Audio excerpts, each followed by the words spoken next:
Welcome to Honors Physics Podcast. This is the Coulomb's Law and Electrostatics in Class activity.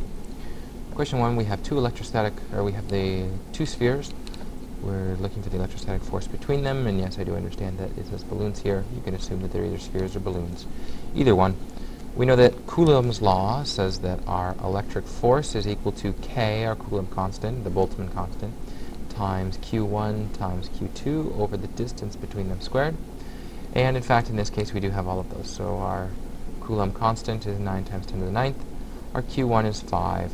Q2 is also 5. And our distance between is 0.3. We're going to square that. So you should get here 2 times 10 to the 12th newtons. Okay, in question number 2, we have two point charges that are separated by a distance of 1 meter, and each of them have a +1 Coulomb charge. Will they attract or repel? Well, if they're both the same type of charge, that is positive charges, they will definitely repel, because remember, like charges repel and opposites attract. Again, in this case, we're looking for the magnitude of the electric force between them, so we have F equals K Q1 Q2 over D squared, or R squared, however you want to call it. It's just the distance between them, so we have K times 1 over 1 divided by 1 squared, which gives us 9 times 10 to the 9th newtons. Question 3, we're again determining the magnitude of the electrical force of repulsion between them, so we're going to use the same thing. I'm not going to plug it in this time because this will be the third problem that we are doing just like this. You should end up getting 878.9 newtons. Question number 4 is slightly different. We're given the force this time. We're given one of the charges and the distance, so we're going to use our same idea. F is K Q1 Q2 over our distance squared. So we have that equal to 626. That's going to equal 9 times 10 to the 9th times Q1 times our Q2, which we will say, I'll put it in blue since it is the charge of the blue box, 0.000337 coulombs. We're going to take that and divide it by our 4 meters squared. And so as you solve this, you should get that the charge of the red box is negative. Now remember, it's got to be negative because this is a positive charge here, and we are attracting. So it must be negative, and our value is 0.0033 coulombs. Coulombs are our SI unit for charge. Question 5, just like all of the rest of them that we've done so far, electrostatic force, how much is produced? We end up with Fe equals K Q1 Q2 over our distance squared. So as we plug all that in, we should get 12,000 newtons. For question 6, if the moon was held in place by this electrostatic force rather than a gravitational force, and if you consider the relative charge of the Earth and the moon to be the same, how much charge would be necessary? So what that's saying is that we want our F electric to be equal to our F gravitational. Okay, so F electric, well, that's K Q1 Q2 over distance squared, and our gravitational, we'll do green for the Earth, is G M M over our distance squared. And so the nice thing is we don't even need to know our distance between the Earth and the moon. Q1 is equal to Q2 because we're saying that the relative charges are the same.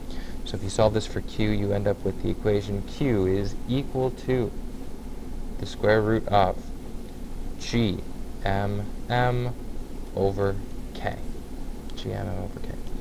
And it doesn't matter which one's which because they're multiplied. If we call this one the mass of the moon, that's 7.36 times 10 to the 22nd kilograms.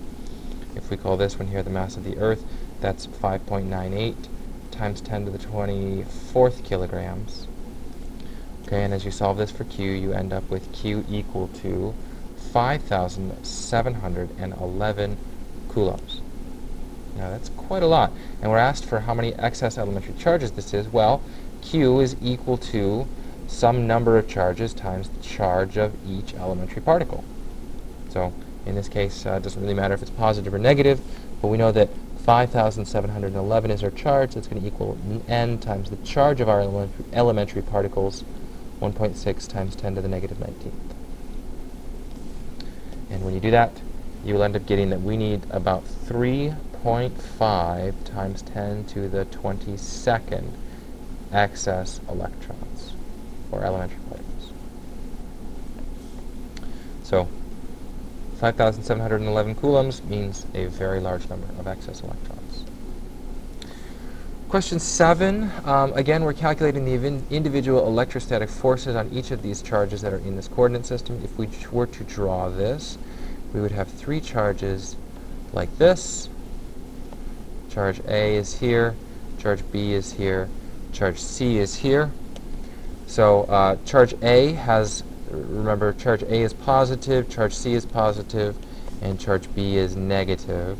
So charge A is going to be attracted to charge B and repelled from charge C. Charge B will be similarly attracted to A, and it will be attracted to C. And charge C will be repelled by A, and it will be attracted by B. Okay, now you should notice that these two forces are equal and opposite. They are Newton's third law forces. These two forces are equal and opposite. They're Newton's third law forces. And these two forces are equal and opposite. They are also Newton's third law forces. So as you do this, you're going to use Coulomb's law. Fe is equal to K Q1 Q2 over our distance squared. And I'm not going to actually give you those values because I am confident in you being able to figure them out. You should remember that this distance here is 4 meters. This distance here is 3 meters. And wonderfully lucky for us, then this distance here is 5 meters. Okay, in question 8, we have 2 pith balls that are hanging down. They will end up forming a shape that looks something like this as they hang. And I am looking for this distance, which I will call D, in between them. If we look at any individual pith ball, we have a couple of things.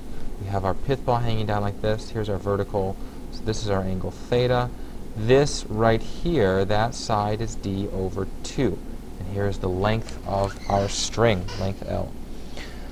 We could also draw the free body diagram for the pith ball, which would give us then a tension force going up like this, an electrostatic force going out like this. So we've got tension, electrostatic, and then we've got a gravitational force going down like that. So we then see that our tension in the x direction, which is this component right here, is equal to our electrostatic force. And we also see that our tension in the y direction, whoops, Tx, and our tension in the y direction is equal to our gravitational force, mg. What that means then is if I take these and I divide each equation, I will end up with the tangent of angle theta, because remember, this is also angle theta up here, and those are the same angle thetas. Tan of theta here is equal to my electric force over my gravitational force. Now, unfortunately, we can't use tan of theta over here, but we could use the fact that sine of theta is equal to d over 2 over our length.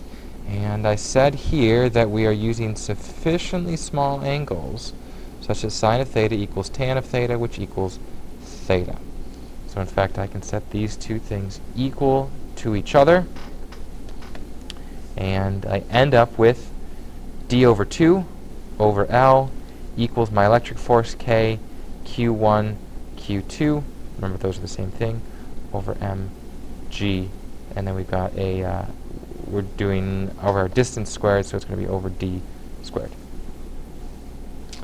Okay, so first thing to do would be then to bring this 1/2 over here, so I've got a d here and a 2 here. Then I will bring this d up to the top, and I will get d cubed up here, and I will end up with the fact that d is equal to the cube root of the following: k q squared times 2l over mg. All right, and our very final one, we have positively charged sphere B placed in between these two neutrally charged spheres A and C. We are allowing them to ground, which means that we are going to fill up with electrons here, filling up with lots and lots of electrons here and here, because the electrons are saying, ooh, there's a lot of positive charges here. So A here is negatively charged, and C here is also negatively charged. So the question is, what is the type of charge on each electroscope? Well, because this is just inductive charging here, we don't actually change any charge. So if the electroscope was neutral, we move all of the electrons down to here, but then we have excess protons up here, which means that we have actually a neutral charge. So remember, inductive charging is not always a permanent charge. We have a neutral charge here, but here, because this is negative and this was neutral to start, this is charging by contact, which means we end up having a net negative charge. Because as the negatives from here see a place to move, they will jump off and go forward. This is the in-class part of Coulomb's law and electrostatics.